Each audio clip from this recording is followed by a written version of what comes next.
Good morning to all. Good morning, ma'am. Good morning, ma'am. Morning, ma'am.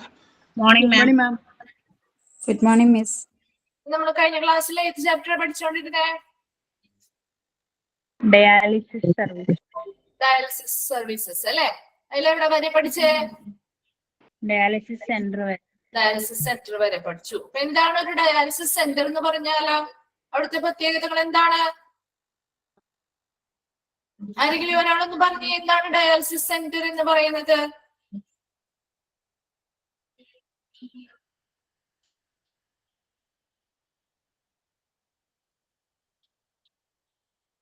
ആരെങ്കിലും ഒരാൾ പറയൂ. കഴിഞ്ഞ ക്ലാസ്സിൽ ഉണ്ടായിരുന്ന ആരെങ്കിലും ഒന്ന് പറഞ്ഞേ. ഡയാലിസിസ് സെന്റർ നമ്മളെ കിഡ്നി ഫെയിലിയറിന്റെ ആ ഇൻപേഷ്യന്റ് ഔട്ട് പേഷ്യന്റ് എല്ലാവർക്കും കൂടി അവിടെ സർവീസ് കൊടുക്കുന്നുണ്ട്. ഓക്കെ. പിന്നെ എന്താണ് ഹീമോഡയാലിസിസ് ചെയ്യുന്നുണ്ട്. ആ അതുപോലെ എന്തിനൊക്കെ ട്രെയിനിങ് ആണ് കൊടുക്കുന്നേ? സെൽഫ് ഡയാലിസിന്റെയും പെരിറ്റോണൽ ഡയാലിസിന്റെയും ഒക്കെ ഓക്കെ, ട്രെയിനിങ്ങുകൾ കൊടുക്കുന്നുണ്ട് അല്ലെ? ഇപ്പൊ ഡയാലിസിസ് സെന്റേഴ്സ് വരെയാണ് നമ്മൾ പഠിച്ചത്. നെക്സ്റ്റ് ഏതാ വരുന്നത് നോക്കി. ഇൻഫ്രാസ്ട്രക്ചർ റിക്വയർമെന്റ് ആണ് നെക്സ്റ്റ് വരുന്നത്. അപ്പൊ ഇത്രയും ക്ലിയർ ആയി എന്ന് വിചാരിക്കുന്നു. അപ്പൊ നമ്മൾ അടുത്ത പോർഷനിലേക്ക് പോവാണ്. ഇൻഫ്രാസ്ട്രക്ചർ ആണ് കേട്ടോ. ഇൻഫ്രാസ്ട്രക്ചർ റിക്വയർമെന്റ് എന്തൊക്കെ ഇൻഫ്രാസ്ട്രക്ചർ ആണ്? അതായത് ഒരു ഡയാലിസിസ് ചെയ്യുന്ന ആ ഒരു റൂം അല്ലെങ്കിൽ ആ ഒരു ഡിപ്പാർട്ട്മെന്റുമായി ബന്ധപ്പെട്ട് എന്തൊക്കെ ഇൻഫ്രാസ്ട്രക്ചർ അല്ലെങ്കിൽ അവരുടെ ആ ഒരു ബിൽഡിങ്ങുമായി ബന്ധപ്പെട്ട് അല്ലെങ്കിൽ ആ ഒരു റൂമുമായി ബന്ധപ്പെട്ട് എന്തൊക്കെ കാര്യങ്ങളാണ് ആവശ്യമായിട്ട് വരുന്നത്. ഫസ്റ്റ് പോയിന്റ് നോക്കിയത്, dialysis area should be provided with air conditioning. Air conditioning ചെയ്തിരിക്കണം. എവിടെയാണ് ആ ഡയാലിസിസ് ചെയ്യുന്ന ആ ഒരു ഏരിയ എവിടെ എന്ത് ചെയ്തിരിക്കണം? Provided with air conditioning. Air conditioning ചെയ്തിരിക്കണം. സെക്കൻഡ് ആണ്, each machine should be at the center of adequate area to permit easy movement of personnel and resuscitation equipment whenever needed. എന്താണ്? ഓരോ മെഷീൻസും ഓരോ മെഷീൻസും എവിടെയായിരിക്കണം? സെന്റർ, നടുക്ക് അല്ലെങ്കിൽ ആ സെന്റർ, ആ റൂമിന്റെ സെന്ററിലായിരിക്കണം അല്ലെങ്കിൽ നടുക്കായിരിക്കണം എന്ത് ചെയ്യേണ്ടത്? പ്ലേസ് ചെയ്യേണ്ടത്. ഓഫ് ആഡിക്വേറ്റ് ഏരിയ, അതിനനുവദിച്ചിട്ടുള്ള ആ ഒരു സെന്റർ ഏരിയയിൽ തന്നെ ആയിരിക്കണം ഓരോ എക്യുപ്മെന്റ്സും അല്ലെങ്കിൽ ഓരോ മെഷീൻസും സ്ഥാപിക്കേണ്ടത്. To permit easy movement of personnel. ആരാണ് പേഴ്സണൽ എന്ന് പറയുന്ന വേർഡ് കൊണ്ട് ഉദ്ദേശിക്കുന്നത്? അവിടെ വർക്ക് ചെയ്യുന്ന സ്റ്റാഫുകള്. അപ്പൊ ആ വർക്ക് ചെയ്യുന്ന സ്റ്റാഫുകളുടെ ഈസി മൂവ്മെന്റിനെ ഹെൽപ്പ് ചെയ്യാൻ വേണ്ടിയിട്ടും അതുപോലെ തന്നെ റെസസിറ്റേഷൻ എക്യുപ്മെന്റ് അല്ലെങ്കിൽ പുനരുജ്ജീവന ഉപകരണങ്ങള്. അതെന്താണ്? ഇപ്പൊ നമുക്ക് പെട്ടെന്ന് ഒരു CPR കാര്യങ്ങൾ അല്ലെങ്കിൽ അവർക്ക് പെട്ടെന്ന് ഒരു ക്രിട്ടിക്കൽ കണ്ടീഷൻ വരികയാണെന്നുണ്ടെങ്കിൽ അതിനാവശ്യമായിട്ടുള്ള എക്യുപ്മെന്റ്സും നമ്മുടെ ആ ഒരു ഡയാലിസിസ് ഏരിയയിൽ ഉണ്ടായിരിക്കും. അപ്പൊ അങ്ങനെയുള്ളവയും എന്താണ് പെട്ടെന്ന് അവർക്ക് അത് നമ്മൾ എത്തിച്ചു കൊടുക്കേണ്ടി വരും അല്ലെ? അപ്പൊ അതിനാവശ്യമായിട്ടുള്ള എക്യുപ്മെന്റ്സും എല്ലാം ആ ഒരു റൂമിന്റെ സെന്ററിലായിരിക്കണം പ്ലേസ് ചെയ്യേണ്ടത്. ഇപ്പൊ 2 പോയിന്റ്സ് ആണ് നമ്മൾ പറഞ്ഞത്. ആ റൂം എങ്ങനെയായിരിക്കും, ആ ഒരു ഡയാലിസിസ് ഏരിയ എങ്ങനെയായിരിക്കണം എന്ന് പറഞ്ഞു. എയർ കണ്ടീഷനിങ് പ്രൊവൈഡ് ചെയ്തിരിക്കണം. രണ്ടാമത് പറഞ്ഞാ അവർക്ക് ആവശ്യമായിട്ടുള്ള ആഡിക്വേറ്റ് ഏരിയ, അവർക്ക് അനുവദിച്ചിട്ടുള്ള ആ ഒരു സെന്റർ ഏരിയയിലായിരിക്കണം ഓരോ മെഷീൻസും സ്ഥാപിക്കേണ്ടത്. എന്തിനു വേണ്ടിയിട്ടാണ്? അവിടെ വർക്ക് ചെയ്യുന്ന പേഴ്സണൽസ് അല്ലെങ്കിൽ വർക്ക് ചെയ്യുന്ന സ്റ്റാഫുകളുടെ ഈസി മൂവ്മെന്റിന് വേണ്ടിയിട്ടും അതോടൊപ്പം തന്നെ എന്തെങ്കിലും പുനരുജ്ജീവനം അല്ലെങ്കിൽ എന്തെങ്കിലും ഫസ്റ്റ് എയ്ഡുകൾ പോലെയുള്ള കാര്യങ്ങൾ അല്ലെങ്കിൽ CPR പോലെയുള്ള കാര്യങ്ങൾ ഉടനെ പേഷ്യൻസിന് ആവശ്യമായിട്ട് വരികയാണെങ്കിൽ ആ കാര്യങ്ങളൊക്കെ പെട്ടെന്ന് ചെയ്യാനും കൂടി വേണ്ടിയിട്ടാണ് ഈ ഒരു സെന്ററിൽ എല്ലാ മെഷീൻസും സ്ഥാപിക്കണം എന്ന് പറയുന്നത്. Third one നോക്കി, the layout must have facilities for safeguarding patients' privacy. അതോടൊപ്പം തന്നെ ആ ഒരു ലേഔട്ട് അല്ലെങ്കിൽ ആ ഒരു ഇൻഫ്രാസ്ട്രക്ചർ, ആ ഒരു എന്താണ് ഡയാലിസിസ് ഏരിയയുടെ എന്താണ് അതിന്റെ ഒരു പ്ലാൻ അല്ലെ, ആ ഒരു ബിൽഡിംഗ് പ്ലാൻ എന്നൊക്കെ പറയുന്നതാണ് ആ ഒരു ലേഔട്ട് എന്ന് പറയുന്നത്. അപ്പൊ ആ ഒരു ലേഔട്ട് അല്ലെങ്കിൽ അവിടുത്തെ ആ ഒരു ഫെസിലിറ്റീസ്, സൗകര്യങ്ങള് എപ്പോഴും എങ്ങനെയായിരിക്കണം? Safeguarding a patient's privacy. ഓരോ പേഷ്യൻസിന്റെയും പ്രൈവസിയെ സംരക്ഷിക്കുന്ന പറ്റുന്ന രീതിയിലുള്ളതായിരിക്കണം അവിടെയുള്ള എല്ലാ ഫെസിലിറ്റീസും ഉണ്ടായിരിക്കേണ്ടത്. അപ്പൊ മൂന്നാമത്തെ പോയിന്റ് എന്താ പറഞ്ഞത്? Layout must have facilities for safeguarding a patient's privacy. ഒരു പേഷ്യന്റിന്റെ പ്രൈവസിയെ സംരക്ഷിക്കുന്ന രീതിയിലുള്ള ഫെസിലിറ്റീസ് ആയിരിക്കണം ആ ഒരു ഡയാലിസിസ് ഏരിയയിൽ പ്രൊവൈഡ് ചെയ്യേണ്ടത്. പുറത്തു പറഞ്ഞു നോക്കി, ഐസൊലേഷൻ റൂമുകൾ അല്ലെ, നമുക്കറിയാം ഐസൊലേഷൻ റൂമുകൾ. നമ്മൾ ഒന്നുകൂടി റിപ്പീറ്റ് ചെയ്യാം കേട്ടോ. 5 പോയിന്റ്സ് കഴിഞ്ഞിട്ട് നമുക്ക് ഒന്നുകൂടി റിപ്പീറ്റ് ചെയ്യാം കേട്ടോ. അപ്പൊ ഐസൊലേഷൻ റൂമുകൾ, ഫോർത്ത് വൺ ആണ് isolation room. There should be A distinct area. എന്താണ്? ഒരു പ്രത്യേക ഒരു ഏരിയ വേണം for dialyzing patients with conditions that need isolation, desirable to guarantee safety to patients and staff in the dialysis room. എന്താണ് പറഞ്ഞത്? This area should have a free water supply and drainage facilities. അവിടെ ചെയ്യണം ആ ഒരു dialysis ഏരിയയുടെ കുറച്ച് important ആയിട്ടുള്ള dialysis ഏരിയയിൽ വേണ്ടതായിട്ടുള്ള കുറച്ച് കാര്യങ്ങളാണ് നമ്മൾ പറയുന്നത്. അപ്പൊ ഐസൊലേഷൻ റൂമുകൾ വേണം ഈ ഒരു ഡയാലിസിസ് ഏരിയയിൽ. ഐസൊലേഷൻ റൂമുകൾ വേണം. എന്താണ് ഐസൊലേഷൻ റൂമുകൾ? ഒരു ഡിസ്റ്റിങ്ക്റ്റ് ഏരിയയിൽ ഒരു പ്രത്യേകമായിട്ടുള്ള ഒരു ഏരിയ വേണം, അല്ലെങ്കിൽ പ്രത്യേകമായിട്ടുള്ള ഒരു റൂം വേണം ഡയാലിസിസ് ചെയ്യുന്ന പേഷ്യൻസിന്. അതായത് അവർക്ക് ഐസൊലേഷൻ വേണ്ടതായിട്ടുള്ള പേഷ്യൻസ് എന്തെങ്കിലും ഇപ്പൊ എന്തെങ്കിലും ഇൻഫെക്ഷൻസ് ആയിട്ട് വന്നവരാണെങ്കിലോ അല്ലെങ്കിൽ മറ്റെന്തെങ്കിലും പകർച്ച രോഗങ്ങളൊക്കെ ഉള്ളവരാണെങ്കിൽ എന്ത് ചെയ്യണം? അവർക്ക് മറ്റുള്ള പേഷ്യൻസിന് അല്ലെങ്കിൽ അവിടുത്തെ സ്റ്റാഫുകൾക്കൊക്കെ ഇതൊന്ന് പകർന്നു പോവാതിരിക്കാനായിട്ട് നമ്മൾ അവരെ പ്രൊട്ടക്ട് ചെയ്യണം അല്ലെ. അപ്പൊ ഇങ്ങനെ വരുന്ന ഓരോ പേഷ്യന്റ് അതല്ലാതെ എന്താണ് വളരെ സീരിയസ് ആയിട്ടുള്ള എന്താണ് ഉള്ള ആൾക്കാരായിരിക്കാം. അപ്പൊ അവർക്ക് ഒരു ഇൻഫെക്ഷൻസ് ഒന്നും ഉണ്ടാവാൻ പാടില്ല. അത്രയ്ക്ക് സേഫ് ആയിട്ട് അവരെ ട്രീറ്റ് ചെയ്യുന്ന ആളുകളാണെന്നുണ്ടെങ്കിൽ അങ്ങനെയുള്ളവർക്ക് എന്ത് ചെയ്യണം? ഒരു ഐസൊലേഷൻ റൂമുകൾ വേണം അല്ലെ. നമുക്ക് സെപ്പറേറ്റ് ആയിട്ട് അല്ലെങ്കിൽ ഡിസ്റ്റിങ്ക്റ്റ് ആയിട്ട് ഒരു സെപ്പറേറ്റ് അല്ലെങ്കിൽ പ്രത്യേകമായിട്ടുള്ള ഒരു റൂമുകൾ പ്രൊവൈഡ് ചെയ്തിരിക്കണം. ഈ ഡയാലിസിസിന് വരുന്ന പേഷ്യൻസിൽ ഐസൊലേഷൻ ആവശ്യമായിട്ട് വരുന്ന പേഷ്യൻസിനാണ് നമ്മളിത് പ്രൊവൈഡ് ചെയ്യാറ് കേട്ടോ. ഐസൊലേഷൻ ആവശ്യമല്ലാത്ത പേഷ്യൻസ് ആണെങ്കിൽ അവരെ എന്താണ് വാർഡുകൾ പോലെയുള്ള അല്ലെങ്കിൽ മറ്റു റൂമുകൾ പോലെയുള്ള സെറ്റപ്പിലാണ് പെടുത്തുക. അതേസമയം ഐസൊലേഷൻ ആവശ്യമായിട്ട് വരുന്ന പേഷ്യൻസ്, ഡയാലിസിസ് ചെയ്യാൻ വരുന്ന പേഷ്യൻസിനെ അവർക്ക് സെപ്പറേറ്റ് ആയിട്ടുള്ള പ്രത്യേക റൂമുകളിൽ പാർപ്പിക്കുന്നു. എന്തിനു വേണ്ടിയിട്ടാണ്?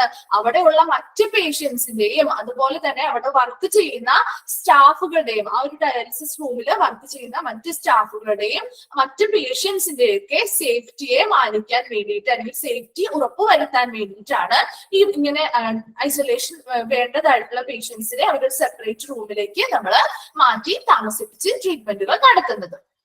ദെൻ ഫിഫ്ത്ത് പോയിന്റ് നോക്കിയേ. അതുപോലെ തന്നെ ഫോർത്ത് പോയിന്റ് ഒരു പോയിന്റ് കൂടി പറയുന്നുണ്ട്. ഇനി ആ ഒരു ഐസൊലേഷൻ റൂമുകൾ എന്ന് പറയുന്നത് ഫ്രീ ആയിട്ടുള്ള ഒരു വാട്ടർ സപ്ലൈ കിട്ടുന്ന രീതിയിലുള്ള റൂം ആയിരിക്കണം. അതുപോലെ തന്നെ ഡ്രെയിനേജ് ഫെസിലിറ്റീസും ഒക്കെ ഉള്ള തരത്തിലുള്ള ഒരു ഐസൊലേഷൻ റൂം ആയിരിക്കണം അവർക്ക് കൊടുക്കേണ്ടത് എന്ന് പറയുന്നുണ്ട്. ദെൻ ഫിഫ്ത്ത് പോയിന്റ് നോക്കിയേ. The dialysis centre shall exhibit appropriate signage which shall be in at least 2 languages. അതുപോലെ ആ ഡയാലിസിസ് സെന്ററുകളിൽ സൈനേജുകൾ നമ്മൾ കണ്ടിട്ടില്ലേ? സൈനേജുകൾ ഹോസ്പിറ്റലുകളിലാണെങ്കിലും നമ്മൾ ചെയ്യേണ്ടതായിട്ടുള്ള കുറച്ച് കാര്യങ്ങൾ, അതുപോലെ അടയാളപ്പെടുത്തലുകൾ അല്ലെങ്കിൽ അടയാളങ്ങൾ കാണാറില്ലേ? അതായത് ചെയ്യേണ്ടതായിട്ടുള്ള ഡസ് ആൻഡ് ഡോൺസ് എന്ന് പറഞ്ഞിട്ട് ചെയ്യേണ്ടതായിട്ടുള്ള കാര്യങ്ങൾ ഉണ്ടാവും, അല്ലെങ്കിൽ ഒഴിവാക്കേണ്ടതായിട്ടുള്ള കുറച്ച് കാര്യങ്ങൾ ഉണ്ടാവും. അപ്പൊ അങ്ങനെ ജനറൽ ആയിട്ട് കുറച്ച് കാര്യങ്ങൾ ഈ ഒരു ഡയാലിസിസ് സെന്ററിൽ വരുന്ന പേഷ്യൻസ് ഫോളോ ചെയ്യേണ്ടതായിട്ട് ഉണ്ടാവും. അപ്പൊ അങ്ങനെയുള്ള കാര്യങ്ങൾ എന്ത് ചെയ്യണം? ബോർഡുകൾ അവരുടെ ആ ഒരു ഭിത്തിയിൽ അല്ലെങ്കിൽ വാൾസിലൊക്കെ ഡിസ്പ്ലേ ചെയ്തിരിക്കുന്നു അല്ലെ. അപ്പൊ അങ്ങനെ ഡിസ്പ്ലേ ചെയ്യാനായിട്ടുള്ള അപ്രോപ്രിയേറ്റ് ആയിട്ടുള്ള സൈനേജുകൾ അല്ലെങ്കിൽ അടയാളങ്ങൾ, ചിലപ്പോൾ അതൊരു ചിഹ്നങ്ങൾ പോലെയാവാം, അല്ലാന്നുണ്ടെങ്കിലോ ചില രൂപകൽപ്പനകളാവാം. അപ്പൊ അങ്ങനെയുള്ള രീതിയിലുള്ള സൈനേജുകൾ അല്ലെങ്കിൽ അടയാളങ്ങള് ഈ ഒരു ഡയാലിസിസ് സെന്റേഴ്സിൽ പ്രദർശിപ്പിച്ചിരിക്കണം. ഇനി അങ്ങനെ പ്രദർശിപ്പിക്കുമ്പോൾ എന്തായിരിക്കണം? അറ്റ്ലീസ്റ്റ് 2 ലാംഗ്വേജിലെങ്കിലും ആ ഒരു അടയാളം. കാരണം ചിലർക്ക് എന്താണ് ഇപ്പൊ നമ്മുടെ കേരളത്തിലാണെങ്കിലും മലയാളത്തിലും ഇംഗ്ലീഷിലും ഒക്കെയാണ് കൊടുക്കാറ്. അപ്പൊ എന്തിനു വേണ്ടിയിട്ട്? അതായത് മലയാളം വായിക്കാൻ അറിയാവുന്നവർക്ക് ചിലർക്ക് ഇംഗ്ലീഷ് വായിക്കാൻ അറിയില്ലായിരിക്കും അല്ലെ.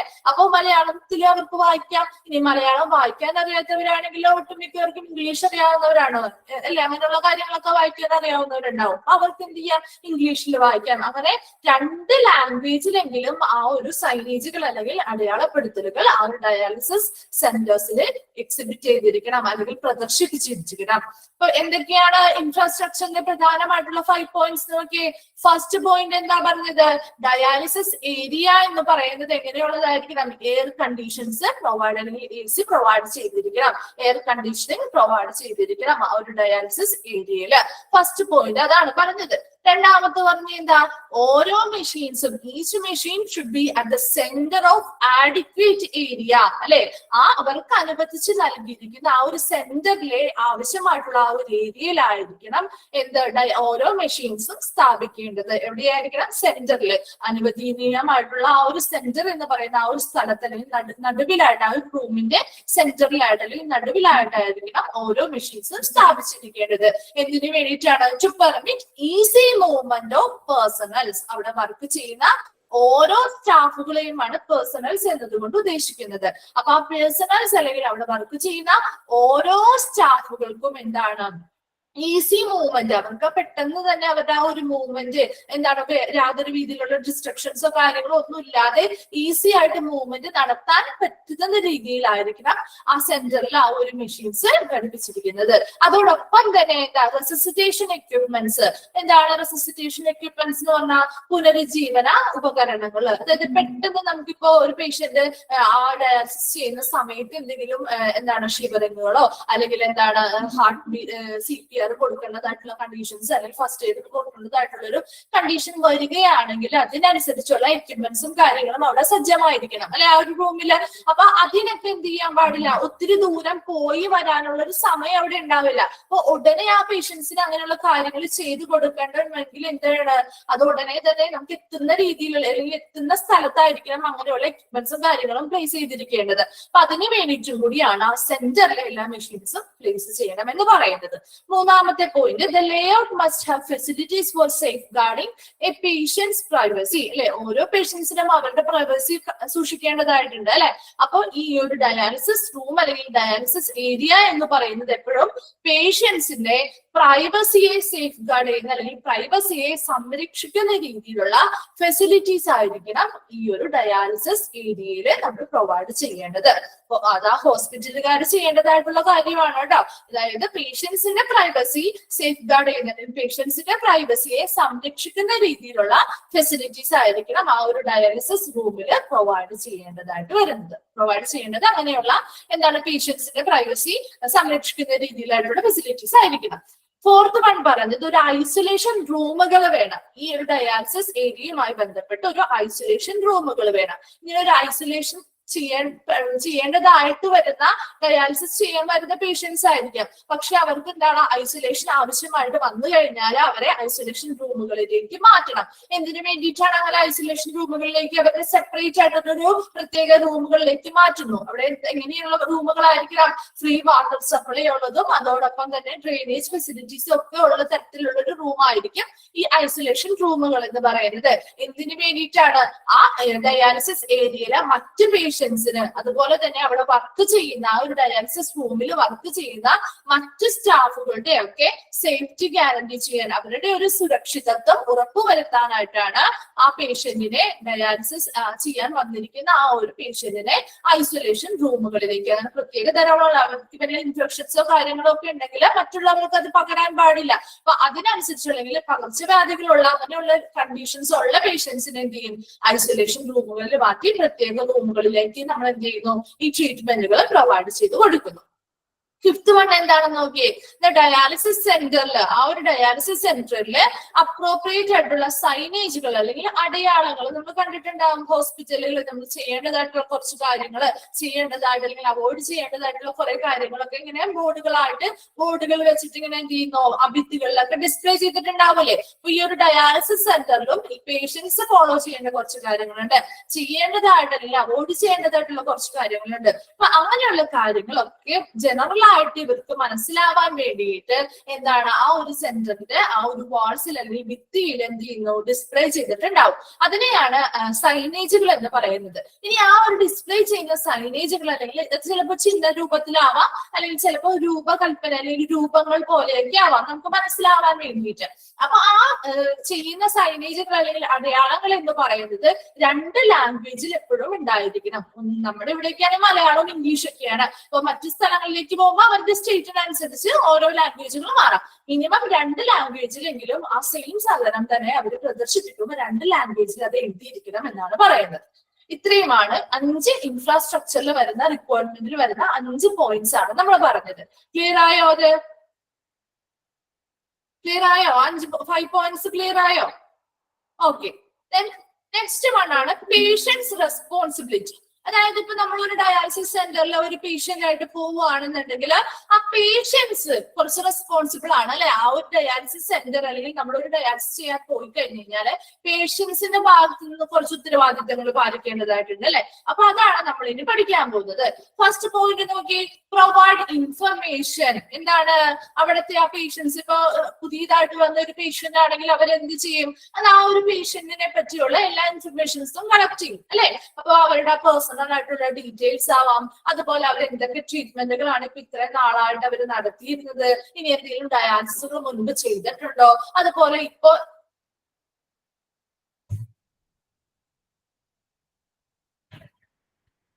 ഓക്കെ. അപ്പൊ ഹോസ്പിറ്റൽ അഡ്മിനിസ്ട്രേഷൻ ആണ് അല്ലെ.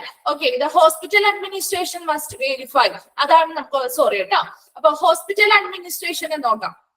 അതിനുശേഷം നമുക്ക് പേഷ്യൻസ് റെസ്പോൺസിബിലിറ്റി പോവാം കേട്ടോ.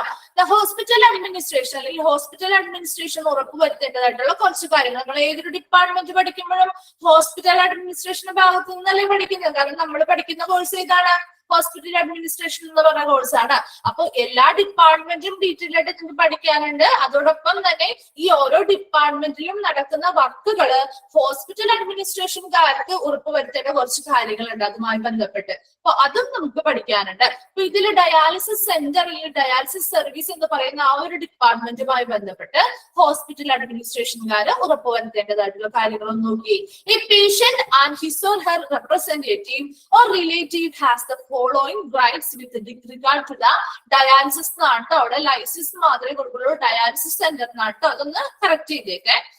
പേഷ്യൻസ്, ഒരു പേഷ്യന്റ് അല്ലെങ്കിൽ അവരുടെ ആ കൂടെ വരുന്ന അല്ലെങ്കിൽ പേഷ്യന്റിന്റെ ആ ഒരു റെപ്രസെന്റേറ്റീവ് ആയിട്ട് വരുന്ന ആരാണോ ആ വ്യക്തികൾ, അല്ലെങ്കിൽ ഇപ്പൊ ചിലപ്പോൾ അവരുടെ റിലേറ്റീവ്സ് ആവാൻ വരുന്നത്. അപ്പൊ അങ്ങനെയുള്ളവർക്കൊക്കെ എന്താണ് ചില റൈറ്റ്സുകൾ ഈ ഒരു ഡയാലിസിസ് സെന്ററുമായി ബന്ധപ്പെട്ട് ചില റൈറ്റ്സുകൾ അവർക്ക് കിട്ടാനായിട്ടുള്ള അവകാശമുണ്ട്. നമുക്ക് ചില റൈറ്റ്സ് ഇപ്പൊ എന്താണ് നമ്മുടെ മനുഷ്യരാണ്, അപ്പൊ കുറച്ച് റൈറ്റ്സ് നമുക്കുണ്ട് അല്ലെ. അപ്പൊ ഇവിടെ ഹോസ്പിറ്റൽ അഡ്മിനിസ്ട്രേഷൻ അല്ലെങ്കിൽ നമ്മുടെ ആ ഒരു ഡയാലിസിസ് സെന്റർ എന്ന് പറയുന്ന ആ ഒരു സെന്ററുമായി ബന്ധപ്പെട്ടും പേഷ്യൻസിനാവാം അല്ലെങ്കിൽ അവരുടെ റെപ്രസെന്റേറ്റീവ് ആയിട്ട് വരുന്ന ആരാണോ അവർക്കാവാം, അല്ലെങ്കിൽ ചിലപ്പോൾ അവരുടെ റിലേറ്റീവ്സ് ആയിരിക്കും കൂടെ വരുന്നത്, അല്ലെങ്കിൽ അവർക്കൊക്കെ എന്താണ് ചില റൈറ്റ്സുകൾ ഈ ഹോസ്പിറ്റലുകാർക്ക് നൽകേണ്ടതായിട്ടുണ്ട്. അപ്പൊ എന്തൊക്കെയാണെന്ന് നോക്കി.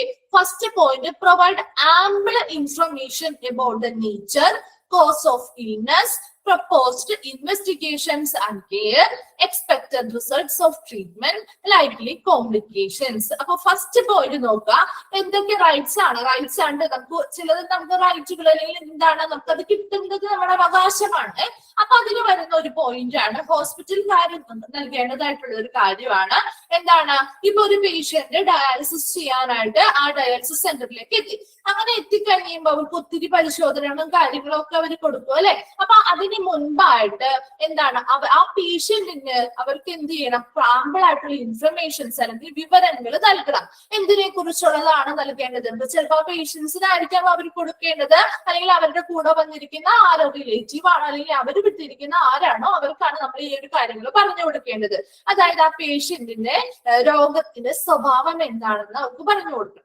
അതോടൊപ്പം തന്നെ ആ രോഗകാരണം, ആ രോഗം വരാനുണ്ടായിട്ടുള്ള അതാണ് കോസ് ഓഫ് ഇൽനെസ് എന്ന് പറയുന്നത്. രോഗകാരണം എന്താണ് എന്നുള്ള കാര്യങ്ങൾ പറഞ്ഞു കൊടുക്കണം. അതുപോലെ തന്നെ എന്തൊക്കെ ഇൻവെസ്റ്റിഗേഷൻസ് അല്ലെങ്കിൽ എന്തൊക്കെ ടെസ്റ്റുകൾ നമ്മൾ പരിശോധനകൾ നടത്തില്ലേ, എന്തൊക്കെ പരിശോധനകളാണ് നടത്തിയിരിക്കുന്നത്, അതുപോലെ എന്തൊക്കെ പരിചരണങ്ങളാണോ ആ ഒരു പേഷ്യന്റിന് ഈ ഒരു ഡയാലിസിസ് സെന്ററുമായി ബന്ധപ്പെട്ട് കൊടുത്തിരിക്കുന്നത്, അതുപോലെ ആ ഒരു ട്രീറ്റ്മെന്റ് എടുക്കുന്നത് വഴി അവർക്ക് ഉണ്ടാവുന്ന റിസൾട്ട് എന്താണ്, അതാണ് എക്സ്പെക്ടഡ് റിസൾട്ട് ഓഫ് ട്രീറ്റ്മെന്റ് എന്ന് പറയുന്നത്. അതായത് ആ ഒരു ട്രീറ്റ്മെന്റ് ഇവർ ഫോളോ ചെയ്യുന്നത് വഴി എക്സ്പെക്ട് ചെയ്യുന്ന ആ ഒരു റിസൾട്ട് എന്താണെങ്കിൽ ആ ലാസ്റ്റ് അവർക്ക് ആ ഒരു ട്രീറ്റ്മെന്റ് വഴി എന്താണ് ലാസ്റ്റ് അവരുടെ ആ ഒരു ട്രീറ്റ്മെന്റ് വഴി എന്താണ് അവർക്ക് പൂർണ്ണമായിട്ടും സുഖപ്പെടുമോ അല്ലെങ്കിൽ ഇനി ഫർദറായിട്ട് മറ്റു ട്രീറ്റ്മെന്റ് എന്തെങ്കിലും ചെയ്യേണ്ടതായിട്ട് വരുമോ എന്നുള്ള കാര്യങ്ങൾ, അതുപോലെ ഈ ഒരു ട്രീറ്റ്മെന്റ് എടുക്കുന്നത് വഴി എന്തെങ്കിലും കോംപ്ലിക്കേഷൻസ് ഉണ്ടാകുമോ എന്നുള്ള കാര്യങ്ങളൊക്കെ അതിനെ പറ്റിയൊക്കെ ഉള്ള ഇൻഫർമേഷൻസ് ആർക്ക് പറഞ്ഞു കൊടുത്തിരിക്കണം?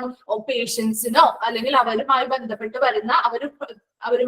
വരുന്ന റെപ്രസെന്റേറ്റീവ്സിനോ അല്ലെങ്കിൽ അവരുടെ റിലേറ്റീവ്സിനോ ആരാണോ അവരുടെ കൂടെയുള്ളവര് അവർക്ക് എന്ത് ചെയ്യണം? ഈ ഹോസ്പിറ്റലുകാരെ പറഞ്ഞ് വ്യക്തമായിട്ട് അതിനെ പറ്റിയുള്ള ഇൻഫർമേഷൻസ് പറഞ്ഞു കൊടുത്തിരിക്കണം. അതറിയാനുള്ള അവകാശം ആർക്കുണ്ട്? ആ പേഷ്യൻസിന് ഉണ്ട്.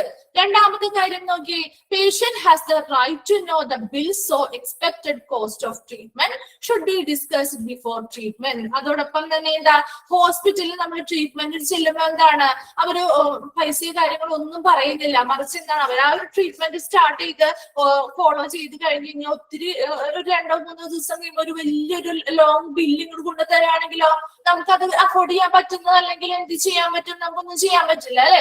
അപ്പൊ അതുകൊണ്ട് തന്നെ ഏതൊരു ഹോസ്പിറ്റലുകാരാണെങ്കിലും അവരുടെ ആ ഒരു ട്രീറ്റ്മെന്റ് ആ ഒരു പേഷ്യന്റിന്റെ ട്രീറ്റ്മെന്റ് തുടങ്ങുന്നതിന് മുൻപ് തന്നെ എന്ത് ചെയ്യണം? ആ ഒരു ട്രീറ്റ്മെന്റിന് എത്ര കോസ്റ്റ് വരും അല്ലെങ്കിൽ എത്ര തുക ആ ഒരു ട്രീറ്റ്മെന്റിന് വേണ്ടിയിട്ട് അവർക്ക് ചിലവാകും എന്നുള്ള എക്സ്പെക്ട് ചെയ്യുന്നതാണോ. അതായത് ഒരു കറക്റ്റ് ആയിട്ടുള്ള കണക്ക് പറയാൻ പറ്റില്ല, എന്നാൽ കൂടി എന്താണ് ഏകദേശം ഇത്ര രൂപ ആവും എന്നുള്ള കാര്യങ്ങൾ, അല്ലെങ്കിൽ ബില്ല് ഇത്ര രൂപ ഏകദേശം ആ ഒരു ട്രീറ്റ്മെന്റ് ചെയ്യുമ്പോൾ നമുക്ക് ബില്ല് ഇത്ര രൂപ ആവുന്നുണ്ട് എന്നുള്ള കാര്യങ്ങൾ എന്ത് ചെയ്യണം? കറക്റ്റ് ആയിട്ട് ആ പേഷ്യൻസിന് പറഞ്ഞു കൊടുത്തിരിക്കണം. അത് അവരുടെ അവകാശമാണ്. ആ ബില്ല് എത്ര എക്സ്പെക്ടഡ് ആയിട്ടുള്ള ബില്ല് എത്രത്തോളം ആവും ആ ഒരു ട്രീറ്റ്മെന്റ് ചെയ്ത് കഴിഞ്ഞാൽ എന്നുള്ള കാര്യങ്ങൾ എന്ത് ചെയ്യണം? കറക്റ്റ് ആയിട്ട് അവരോട് പറഞ്ഞു കൊടുത്തിരിക്കണം. രണ്ടാമത്തെ പോയിന്റ് ഇതാണ് പറയുന്നത്. മൂന്നാമത്തേത് നോക്കി, to informed concern prior to specific test or treatment അല്ലെ. നമുക്കറിയാം എന്തെങ്കിലും, അതായത് എക്സാമ്പിൾ ഇപ്പൊ ഒരു സർജറി ചെയ്യാണ്, സർജറി ചെയ്യുന്നതിന് മുമ്പ് എന്താണ് ബന്ധപ്പെട്ട ആ ഒരു പേഷ്യന്റുമായി ബന്ധപ്പെട്ട ആളുകളുടെ സൈൻ മേടിക്കും അല്ലെ, അവരിൽ നിന്ന് ഒരു അനുവാദം മേടിക്കില്ലേ ഹോസ്പിറ്റലുകാര്.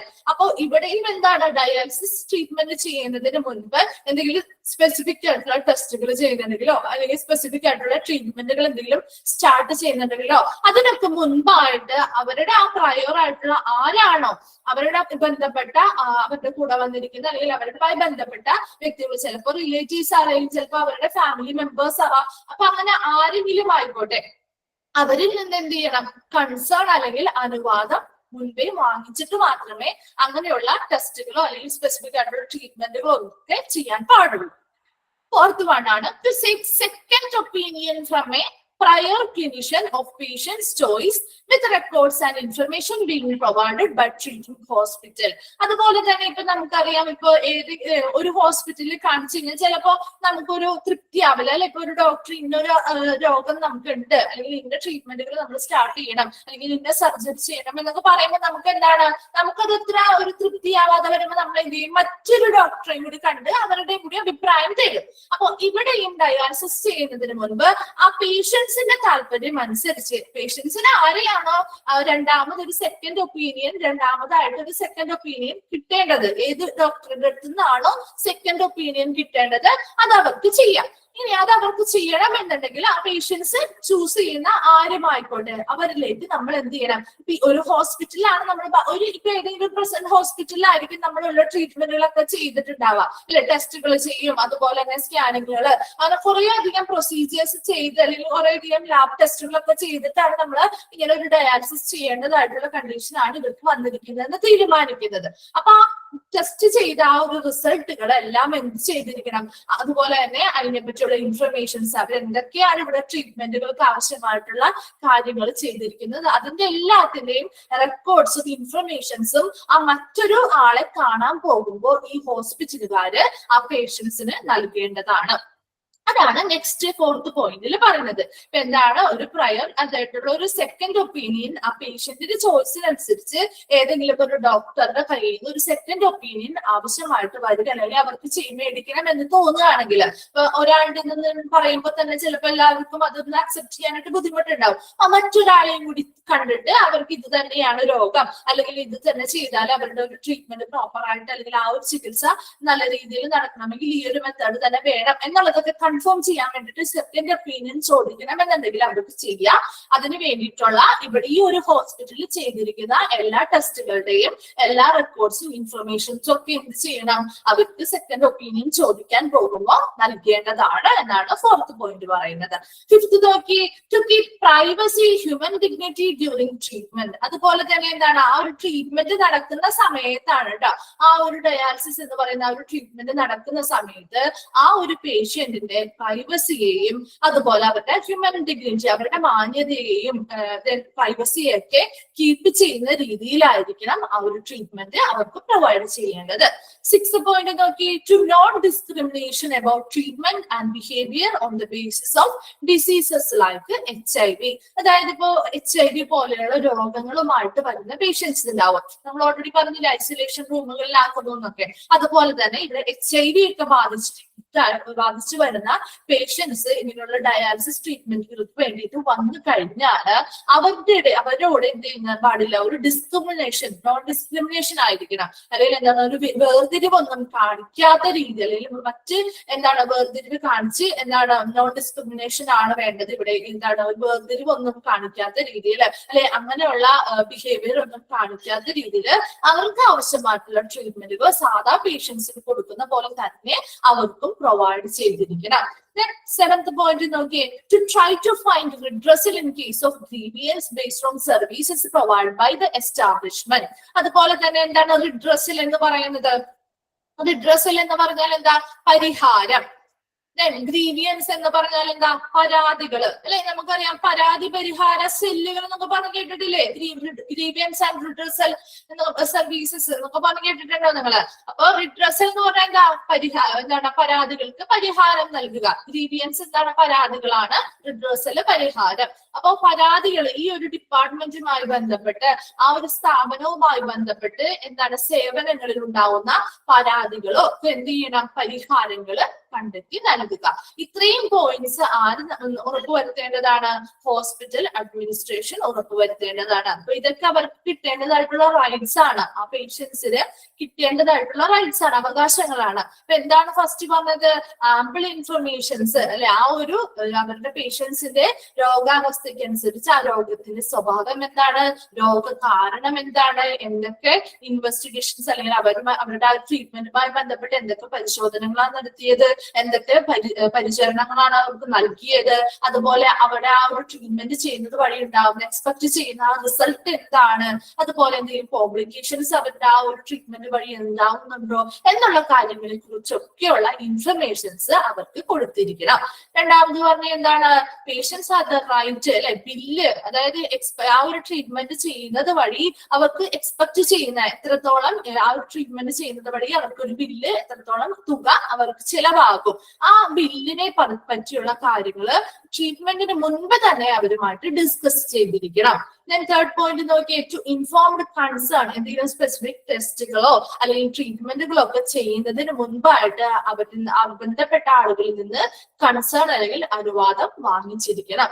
ഫോർത്ത് പോയിന്റ് എന്താന്ന് നോക്കിയാൽ, ഒരു സെക്കൻഡ് ഒപ്പീനിയൻ പേഷ്യന്റിന്റെ ചോയ്സിനനുസരിച്ച് ഏത് ഡോക്ടറെയാണോ കാണേണ്ടത്, ഒരു സെക്കൻഡ് ഒപ്പീനിയൻ മേടിക്കേണ്ടത് ഏത് ഡോക്ടറെ കണ്ടാണോ അവരുമായിട്ട് അവർക്ക് കൺസൾട്ട് ചെയ്യുക അല്ലെങ്കിൽ കോൺടാക്ട് ചെയ്ത് ആ ഒരു സെക്കൻഡ് ഒപ്പീനിയൻ തേടാവുന്നതാണ്. അതിനാവശ്യമായിട്ട് ഈ ഒരു ഹോസ്പിറ്റലിൽ ചെയ്തിരിക്കുന്ന എല്ലാ ടെസ്റ്റുകളുടെയും ട്രീറ്റ്മെന്റുകളുടെ ഒക്കെ ആ റെക്കോർഡ്സും ഇൻഫർമേഷൻസും ഇവര് ആ സെക്കൻഡ് ഒപ്പീനിയൻ മേടിക്കാൻ വേണ്ടിയിട്ട് ആ പേഷ്യൻസിന് നൽകേണ്ടതാണ്.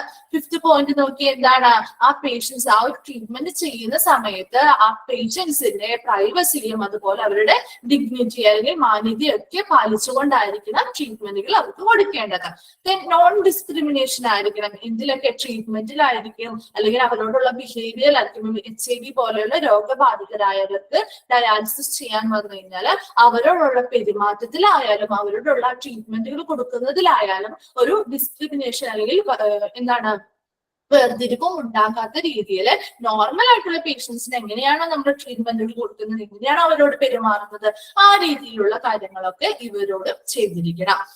സെവൻത് പോയിന്റ് നോക്കിയേ, try to find redressal and grievance, അല്ലെ? അവിടുത്തെ ആ ഒരു സ്ഥാപനവുമായി ബന്ധപ്പെട്ട് അവിടുത്തെ സേവനങ്ങളിൽ ഉണ്ടാകുന്ന പരാതികൾക്ക് പരിഹാരങ്ങൾ കാണേണ്ടതും ആരാണ്? ഹോസ്പിറ്റൽ അഡ്മിനിസ്ട്രേഷൻകാരാണ്.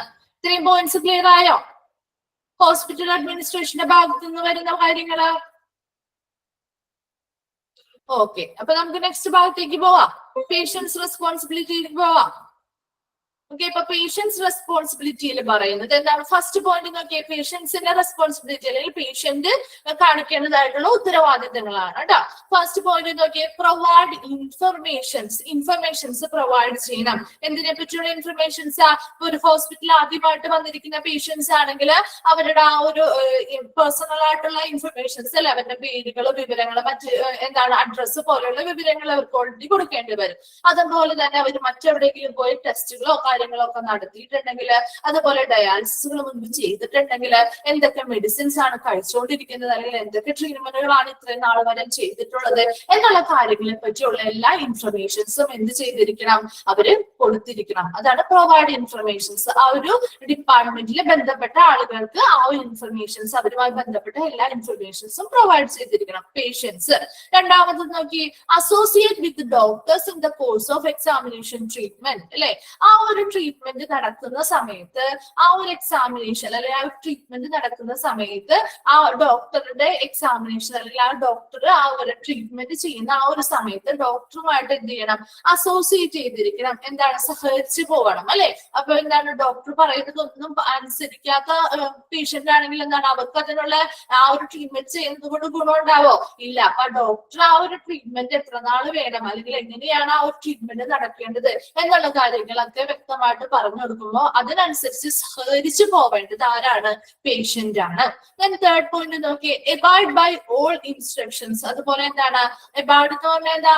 അനുസരിക്കുക എന്നുള്ളതാണ് എബൈഡ് ബൈ ഓൾ ഇൻസ്ട്രക്ഷൻസ്. ഡോക്ടേഴ്സും അവിടെയുള്ള ഡയാലിസിസ് റൂമിലുള്ള മറ്റ് സ്റ്റാഫുകളൊക്കെ നൽകുന്ന നിർദ്ദേശങ്ങള് എന്ത് ചെയ്യണം? അനുസരിക്കുക. പേഷ്യൻസ് അനുസരിച്ചിരിക്കണം. Then pay hospital agreed fees on time. അതുപോലെ തന്നെ ഹോസ്പിറ്റലിലെ ഫീസുകൾ ഉണ്ടല്ലോ, അപ്പൊ അവരുടെ ട്രീറ്റ്മെന്റ് നടക്കുന്നത് ആവശ്യമായിട്ടുള്ള നിശ്ചയിച്ചിട്ടുള്ള ഇത്ര ഫീസുകൾ അടക്കേണ്ടതായിട്ടില്ലേ. അപ്പൊ അങ്ങനെയുള്ള ഫീസുകള് കറക്റ്റ് ടൈമില് പേ ചെയ്യാൻ ശ്രമിക്കുക. അതായത് ചെയ്യേണ്ടതാണ്? പേഷ്യൻസിന്റെ ഭാഗത്തു നിന്ന് ചെയ്യേണ്ടതാണ്. ലാസ്റ്റ് പോയിന്റ് നോക്കിയാൽ respect nobility of doctors and other hospital സ്റ്റാഫുകള്. അതായത് ഹോസ്പിറ്റൽ സ്റ്റാഫുകൾ ആയിക്കോട്ടെ, ഡോക്ടേഴ്സ് ആയിക്കോട്ടെ, അവർക്കൊക്കെ ഒരു മഹത്വം അല്ലെങ്കിൽ അവരുടെ ആ ഒരു മഹത്വം അല്ലെങ്കിൽ ആ ഒരു മഹാമനസ്കതയൊക്കെ മനസ്സിലാക്കിയിട്ട് അവർക്ക് ആവശ്യമായിട്ടുള്ള റെസ്പെക്റ്റുകൾ കൊടുക്കുക. റെസ്പെക്റ്റോട് കൂടിയായിരിക്കണം അവരോട് ഹോസ്പിറ്റലിലെ സ്റ്റാഫുകളായാലും ഡോക്ടേഴ്സിനോടൊക്കെ ഈ പേഷ്യൻസ് പെരുമാറേണ്ടത്. അപ്പൊ ഇത്രയും കാര്യങ്ങൾ ആര് ശ്രദ്ധിക്കേണ്ടതാണ്? പേഷ്യൻസിന്റെ റെസ്പോൺസിബിലിറ്റി ആണ്. പേഷ്യൻസ് ശ്രദ്ധിക്കേണ്ടതായിട്ടുള്ള കാര്യങ്ങളാണ്. ഒന്നാമത്തെ എന്താ പറഞ്ഞ? Provide informations. അവരെ കുറിച്ചുള്ള എല്ലാ ഇൻഫർമേഷൻസും, ചിലപ്പോൾ ട്രീറ്റ്മെന്റുമായി ബന്ധപ്പെട്ടതാവാം, അല്ലെങ്കിൽ പേഴ്സണൽ ആയിട്ടുള്ള ഇൻഫർമേഷൻസ് ആവാം, എന്തുമായിക്കോട്ടെ അത് അവിടുത്തെ ബന്ധപ്പെട്ട ആളുകൾക്ക് ഈ പ്രൊവൈഡ് ചെയ്യുക. രണ്ടാമത്തെ പറഞ്ഞ എന്താ? ആ കോഴ്സ് ഓഫ് എക്സാമിനേഷൻ അല്ലെങ്കിൽ ആ ഒരു കോഴ്സ് ഓഫ് ആ ട്രീറ്റ്മെന്റ് നടക്കുന്ന ആ ഒരു കാലഘട്ടത്തില് ഡോക്ടറുമായിട്ട് എന്ത് ചെയ്യുന്ന ആ പേഷ്യൻസ് സഹകരിച്ചു പോവുക. അതുപോലെ തന്നെ അവിടെ ഡോക്ടേഴ്സും മറ്റ് സ്റ്റാഫുകളും ഒക്കെ നൽകുന്ന നിർദ്ദേശങ്ങള് പാലിക്കുക. then എന്താ പറഞ്ഞ? നിശ്ചയിച്ചിട്ടുള്ള ഹോസ്പിറ്റൽ ആ ട്രീറ്റ്മെന്റിന് നിശ്ചയിച്ചിട്ടുള്ള ഫീസ് ഉണ്ടല്ലോ, ആ ഫീസ് എന്ത് ചെയ്യണം? കറക്റ്റ് ആയിട്ട് കറക്റ്റ് ടൈമില് പേ ചെയ്യാൻ ശ്രമിക്കുക. അതുപോലെ തന്നെ ഡോക്ടേഴ്സിനായിക്കോട്ടെ, മറ്റവിടെ ഹോസ്പിറ്റലിൽ വർക്ക് ചെയ്യുന്ന മറ്റു സ്റ്റാഫുകളൊക്കെ അവരുമായി ബന്ധപ്പെട്ട് അല്ലെങ്കിൽ അവരുടെ ആ ഒരു മഹത്വം മനസ്സിലാക്കി അവർക്ക് എന്താണ്? അതിൻ്റെതായിട്ടുള്ള റെസ്പെക്റ്റോട് കൂടി അവരോട് പെരുമാറുക. ഇത്രയും കാര്യങ്ങൾ പേഷ്യൻസ് ശ്രദ്ധിക്കേണ്ടതായിട്ടുള്ള കാര്യങ്ങളാണ്. ക്ലിയർ ആയോ? Patients responsibilities. ഓക്കെ, നെക്സ്റ്റ് ആണ് job responsibilities of a dialysis coordinator. ഒരു ഡയാലിസിസ് കോർഡിനേറ്ററിന്റെ ജോബ് റെസ്പോൺസിബിലിറ്റീസ് എന്തൊക്കെയാണെന്നുള്ളതാണ് കേട്ടോ. ഓക്കെ, ഫസ്റ്റ് പോയിന്റ് നോക്കി make sure that the clinical team provides the highest level of care to the patients by taking care of their safety, comfort and wellbeing. First point ആണ് പറയുന്നത് job responsibilities of a dialysis കോർഡിനേറ്ററിന്റെ job റെസ്പോൺസിബിലിറ്റീസില്.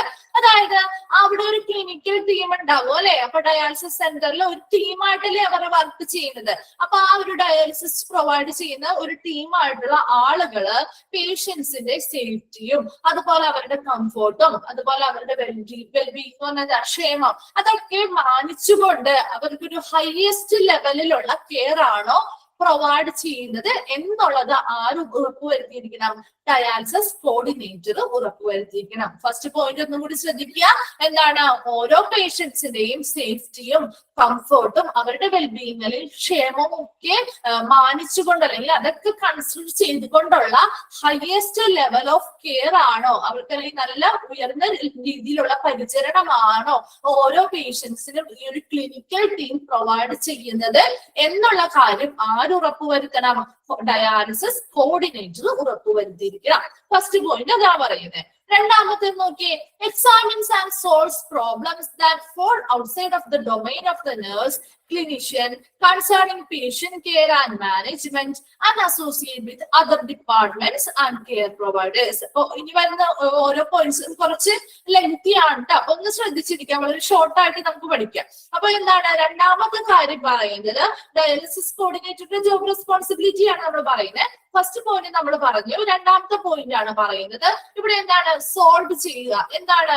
Nurses, അതുപോലെ ക്ലിനീഷ്യൻസോ മറ്റ് എന്താണ് അവരുടെ രോഗി പരിചരണവുമായി ബന്ധപ്പെട്ട ആളുകളോ അവരുടെ ആ മാനേജ്മെന്റിലെ വ്യക്തികളോ അല്ലെങ്കിൽ എന്താണ് മറ്റ് ഡിപ്പാർട്ട്മെന്റ്സ് ഇതുമായിട്ട് സഹകരിച്ചു പോകുന്ന മറ്റു ഡിപ്പാർട്ട്മെന്റ്സോ അല്ലെങ്കിൽ കെയർ പ്രൊവൈഡേഴ്സോ പോലുള്ളവരുമായിട്ടുള്ള എന്തെങ്കിലും പ്രോബ്ലംസ് ഉണ്ടായി കഴിഞ്ഞാല് ക്ലിയർ ആയോ? എന്തെങ്കിലും പ്രോബ്ലംസ് ഇപ്പൊ ചിലപ്പോ എന്താണ് ഈ ഒരു ഡിപ്പാർട്ട്മെന്റുമായി സഹകരിച്ച് പോകുന്ന മറ്റു ഡിപ്പാർട്ട്മെന്റുകൾ തമ്മിലായിരിക്കാം, അല്ലെങ്കിൽ കെയർ പ്രൊവൈഡേഴ്സ് ആയിട്ടുള്ള മറ്റു ഗ്രൂപ്പുകൾ തമ്മിൽ ആ ഒരു ഡിപ്പാർട്ട്മെന്റുമായിട്ട് അതുമായി സഹകരിച്ച് പോകുന്ന കെയർ പ്രൊവൈഡേഴ്സുമായിട്ടായിരിക്കാം. അല്ലാന്നുണ്ടെങ്കിൽ അവിടെയുള്ള എന്താണ് രോഗി പരിചരണവുമായി ബന്ധപ്പെട്ട മാനേജ്മെന്റുകൾ തമ്മിലായിരിക്കാം, അല്ലെങ്കിൽ നഴ്സസോ ക്ലിനിഷ്യൻസോ അങ്ങനെയുള്ള ആളുകളുടെ ഒക്കെ ആ ഗ്രൂപ്പുകളുമായിട്ട് ബന്ധപ്പെട്ട് എന്തെങ്കിലും പ്രോബ്ലംസ് ഉണ്ടാവുകയാണെങ്കിൽ അതിനെ എക്സാമിൻ ചെയ്ത് അതിനെ നിരീക്ഷിച്ച് ആ പരിശോധനകൾ നടത്തി അതിനാവശ്യമായിട്ടുള്ള സൊല്യൂഷൻസ് അല്ലെങ്കിൽ എന്താണ് ആ പ്രശ്നങ്ങൾ പരിഹരിക്കുകയും ആരാണ് പരിഹരിക്കേണ്ടത് അല്ലെങ്കിൽ സോൾവ് ചെയ്യേണ്ടത് ആരാണ്? ഡയാലിസിസ് കോർഡിനേറ്ററുടെ ജോബ് റെസ്പോൺസിബിലിറ്റി വരുന്നതാണ്. സെക്കൻഡ് പോയിന്റ് എന്താണ് പറഞ്ഞത്? എന്താണ്? Examines and solves problems fall outside of the domain of the nurse clinician concerning patient care and management and associate with other departments and provide care providers ആയിരിക്കാം. ഇതുമായി എന്താണ് സഹകരിച്ചു പോകുന്ന മറ്റ് ഡിപ്പാർട്ട്മെന്റുകളിലോ കെയർ പ്രൊവൈഡേഴ്സിനോ അല്ലെങ്കിൽ അവിടുത്തെ പേഷ്യൻസ് കെയർ അല്ലെങ്കിൽ രോഗി പരിചരണവുമായി ബന്ധപ്പെട്ട മാനേജ്മെന്റുകളിലോ നഴ്സസിനോ ക്ലിനിഷ്യൻസും ആയിട്ടൊക്കെ ബന്ധപ്പെട്ട് വരുന്ന എന്തെങ്കിലും പ്രോബ്ലംസ് അല്ലെങ്കിൽ എന്തെങ്കിലും പ്രശ്നങ്ങൾ ഉണ്ടാവുകയാണെങ്കിൽ അതിനെ എക്സാമിൻ ചെയ്യേണ്ടതും അതിനെ സോൾവ് ചെയ്യേണ്ടതും ആരാണ്? ഡയാലിസിസ് കോർഡിനേറ്റർ ആണ്. രണ്ട് പോയിന്റ് ആണ് നമ്മൾ പറഞ്ഞത്. ആദ്യത്തെ പോയിന്റ് എന്താ പറയുന്നത്? ഓരോ പേഷ്യൻസിന്റെയും സേഫ്റ്റിയും കംഫർട്ടും അവരുടെ വെൽബീയിങ്ങിലും ക്ഷേമവും മാനിച്ചുകൊണ്ട് അല്ലെങ്കിൽ അവരുടെ ആ ഒരു കാര്യങ്ങളൊക്കെ കൺസിഡർ ചെയ്തുകൊണ്ടായിട്ടുള്ള ഒരു ഹയസ്റ്റ് ലെവലിലുള്ള കെയർ അല്ലെങ്കിൽ പരിചരണമാണോ ഓരോ പേഷ്യൻസിനും ഈ ക്ലിനിക്കൽ ടീം പ്രൊവൈഡ് ചെയ്യുന്നത് എന്നുള്ള കാര്യം ഉറപ്പുവരുത്തേണ്ടത് ഡയാലിസിസ് കോർഡിനേറ്റർ ആണ്. രണ്ടാമത്തെ പോയിന്റ് പറഞ്ഞ എന്താ? ഇപ്പോ കെയർ പ്രൊവൈഡേഴ്സ് ആയിരിക്കാം ഈ ഒരു ഡിപ്പാർട്ട്മെന്റ് അല്ലെങ്കിൽ ഈ ഒരു ഡിപ്പാർട്ട്മെന്റുമായി ബന്ധപ്പെട്ട് സഹകരിച്ചു പോകുന്ന മറ്റു ഡിപ്പാർട്ട്മെന്റുകളോ അല്ലെങ്കിൽ കെയർ പ്രൊവൈഡേഴ്സോ അതുപോലെ തന്നെ ഈ ഒരു ഡിപ്പാർട്ട്മെന്റിൽ വർക്ക് ചെയ്യുന്ന നേഴ്സുകള് ക്ലിനിഷ്യൻസ് അല്ലെങ്കിൽ ആ പേഷ്യൻസ് കെയർ പ്രൊവൈഡ് ചെയ്യുന്ന മാനേജ്മെന്റിലെ ടീമുകൾ തമ്മിൽ ഉണ്ടാവുന്ന എന്തെങ്കിലും പ്രശ്നങ്ങൾ ഉണ്ടാവുകയാണെങ്കിൽ അതിനെ എക്സാമിൻ ചെയ്യേണ്ടതും അതുപോലെ തന്നെ അതിനാവശ്യമായിട്ടുള്ള അതിനെ സോൾവ് ചെയ്യേണ്ടതും ആരാണ്? ഡയാലിസിസ് കോർഡിനേറ്റർ ആണ്. ദെൻ തേർഡ് പോയിന്റ് നോക്കി, gather assess, screens and respond to a wide range of requests for information from patients and the other staff who represent different levels of the organization. എന്താണ് gather ചെയ്യുക എന്ന് പറയുന്നത്? കൂട്ടിച്ചേർക്കുക. Gather ചെയ്യുക, കൂട്ടിച്ചേർക്കുക. Assess ചെയ്യുക എന്ന് പറഞ്ഞാൽ എന്താ? വിലയിരുത്തുക. സ്ക്രീനിങ് ചെയ്യുക അല്ലെ, ചെക്ക് ചെയ്യുക അല്ലെങ്കിൽ സ്ക്രീനിങ്ങുകൾ ചെയ്യുക. ആൻഡ് റെസ്പോണ്ട് ചെയ്യുക എന്താ? പ്രതികരിക്കുക. അപ്പൊ ഇത്രയും കാര്യങ്ങൾ ആര് ചെയ്യേണ്ടതാണ്? ആ ഒരു റിക്വസ്റ്റിനനുസരിച്ച് ചെയ്യേണ്ടതാണ്. നോക്കി, the different levels of organisation അല്ലെ, ഒരു ഓർഗനൈസേഷൻ അല്ലെങ്കിൽ ആ ഒരു സ്ഥാപനവുമായി ബന്ധപ്പെട്ട് ഇവിടെ ഏത് സ്ഥാപനമാണ്? ഡയാലിസിസ് സെന്റർ അല്ലെങ്കിൽ ഡയാലിസിസ് ഡിപ്പാർട്ട്മെന്റ് ആണ് അല്ലെ. ആ ഒരു സേവനം നൽകുന്ന ആ ഒരു ഡിപ്പാർട്ട്മെന്റ്. അപ്പൊ ആ ഒരു ഡയാലിസിസ് ഡിപ്പാർട്ട്മെന്റുമായി ബന്ധപ്പെട്ട് പല ഡിഫറെന്റ് ലെവൽസിൽ അല്ലെങ്കിൽ പല തലങ്ങളിലുള്ള അല്ലെങ്കിൽ പല തലങ്ങളെ റെപ്രസെന്റ് ചെയ്യുന്ന മറ്റ് സ്റ്റാഫുകളാവാം, അല്ലാന്നുണ്ടെങ്കിലോ അവിടുത്തെ മറ്റ് പേഷ്യൻസ് ആവാം. ആ ഒരു ഓർഗനൈസേഷന്റെ ഡിഫറെന്റ് ലെവൽസിനെ റെപ്രസെന്റ് ചെയ്യുന്ന അല്ലെങ്കിൽ ആ പല തരത്തിലുള്ള ആളുകൾ ഉണ്ടാവുക അല്ലെ, അവരെ റെപ്രസെന്റ് ചെയ്യുന്ന ചിലപ്പോ സ്റ്റാഫുകളാവാം, അവിടെ വർക്ക് ചെയ്യുന്ന സ്റ്റാഫുകളാവാം, അല്ലാന്നുണ്ടെങ്കിലോ പേഷ്യൻസ് ആവാം. അവരിൽ നിന്നൊക്കെയുള്ള ഇൻഫർമേഷൻസ്, അവരിൽ നിന്ന് കിട്ടുന്ന എല്ലാ ഇൻഫർമേഷൻസിനെയും ഗ്യാദർ ചെയ്യുക, കൂട്ടിച്ചേർക്കുക, അതിനെ വിലയിരുത്തി അതിനനുസരിച്ച് സ്ക്രീനിങ്ങുകളൊക്കെ നടത്തിയതിനു ശേഷം എന്ത് ചെയ്യണം? പ്രതികരിക്കണം. എന്ത് വേണ്ടിയിട്ടാണ്? വൈഡ് റേഞ്ച് ഓഫ് റിക്വസ്റ്റുകൾ. ഇപ്പൊ നമുക്കറിയാം ഓരോ ഹോസ്പിറ്റലിലെയും ഒരു ഡിപ്പാർട്ട്മെന്റ് ആണ്. ആ ഡിപ്പാർട്ട്മെന്റിൽ ഒത്തിരി അധികം മാറ്റങ്ങളൊക്കെ വരുത്തേണ്ടതായിട്ട് വരും അല്ലെ. അപ്പൊ ആ മാറ്റങ്ങളൊക്കെ വരുത്തുന്നത് എങ്ങനെയാണ്? അവിടെയുള്ള ആളുകള്, അവിടെയുള്ള ഇപ്പൊ സ്റ്റാഫുകൾ ആയിക്കോട്ടെ, പേഷ്യൻസ് ആയിക്കോട്ടെ, അവരുടെയൊക്കെ ആവശ്യകതകൾ നിറവേറ്റണമെങ്കിൽ അത് ഇവരോട് എന്ത് ചെയ്യണം? ഡിസ്കസ് ചെയ്യണം അല്ലെ. അപ്പൊ അതിനനുസരിച്ച് ഓരോരുത്തരുടെയും ആ ഒരു സ്റ്റാഫുകളുടെ ആയിക്കോട്ടെ, പേഷ്യന്റിന്റെ ആയിക്കോട്ടെ, അവരുടെ ആ ഒരു ഇൻഫർമേഷൻസ്, അവരിൽ നിന്ന് ലഭിക്കുന്ന ഇൻഫർമേഷൻസ് എല്ലാം കളക്ട് ചെയ്തിട്ട് അതിനെ വിലയിരുത്തി അതിനനുസരിച്ചുള്ള പ്രതികരണമാണ് നൽകേണ്ടത് അല്ലെ. ഇപ്പൊ പേഷ്യൻസിന് ചില ആവശ്യകതകൾ മുന്നോട്ട് വെക്കും അവര്, ഇന്ന വ്യത്യാസങ്ങളൊക്കെ നമുക്ക് ഇതുമായി ബന്ധപ്പെട്ട് നമുക്ക് ഇങ്ങനെയുള്ള പ്രോബ്ലംസ് ഉണ്ടാകുന്നുണ്ട്, അപ്പൊ ഇങ്ങനെയുള്ള കാര്യങ്ങളൊക്കെ മാറ്റം വരുത്തിയാൽ നല്ലതായിരിക്കും. അതുപോലെ തന്നെ സ്റ്റാഫുകൾക്കും ഉണ്ടാവും ചില റിക്വസ്റ്റുകൾ അല്ലെ. ഇന്ന കാര്യങ്ങളൊക്കെ മാറ്റം വരുത്തിയാൽ നമുക്ക് കുറച്ചും കൂടി എഫക്റ്റീവ് ആയിട്ട് നമുക്ക് ആ ട്രീറ്റ്മെന്റ് അവർക്ക് കൊടുക്കാൻ പറ്റും. അങ്ങനെയുള്ള കാര്യങ്ങളൊക്കെ നല്ല നല്ല കാര്യങ്ങളാണ്. അവരിൽ നിന്ന് കിട്ടുന്ന ഇൻഫർമേഷൻസ് കൂട്ടിച്ചേർത്തുകൊണ്ട് അത് വിലയിരുത്തി അതിനനുസരിച്ചുള്ള റിക്വസ്റ്റുകൾക്ക് അനുസരിച്ച് എന്ത് ചെയ്യണം? മാറ്റങ്ങൾ വരുത്തണം, അല്ലെങ്കിൽ പ്രതികരണം നടത്തണം. അത് ആര് ചെയ്യേണ്ടതാണ്? ഡയാലിസിസ് കോർഡിനേറ്റർ ചെയ്യേണ്ടതാണ്. നെക്സ്റ്റ് പോയിന്റ് നോക്കി, helps in the development and implementation of the discharge plans including appropriate community services. ഇപ്പൊ ഇത് ഡിസ്ചാർജുമായി ബന്ധപ്പെട്ടത്. ഇപ്പൊ ഒരു പേഷ്യന്റ് അവിടെ ഡയാലിസിസ് ചെയ്യാൻ വന്നു, അതിനുശേഷം അവർ എന്ത് ചെയ്യുന്ന ഒരു ട്രീറ്റ്മെന്റ് കോഴ്സ് കംപ്ലീറ്റ് ചെയ്യുമ്പോൾ അവർ ഡിസ്ചാർജ് ചെയ്ത് വിടാറുണ്ട്. അപ്പൊ ആ ഡിസ്ചാർജ് പ്ലാനുകൾ ആര് ഡെവലപ്പ് ചെയ്യണം? ഡെവലപ്പ് ചെയ്യേണ്ടതും അതുപോലെ ഇംപ്ലിമെന്റ് ചെയ്യാൻ അല്ലെങ്കിൽ നടപ്പിലാക്കേണ്ടതും ആര് തന്നെയാണ്? ഡയാലിസിസ് കോർഡിനേറ്റർ ആണ് അതിനെ സഹായിക്കേണ്ടത്. പക്ഷേ ചില ഓരോ പേഷ്യൻസിനനുസരിച്ച് അവരുടെ കമ്മ്യൂണിറ്റിക്ക് അനുസരിച്ച് അവർക്ക് ചില പ്രത്യേക സേവനങ്ങൾ ലഭ്യമാകുന്നുണ്ട് അവരുടെ ട്രീറ്റ്മെന്റുമായി ബന്ധപ്പെട്ട് അല്ലെ.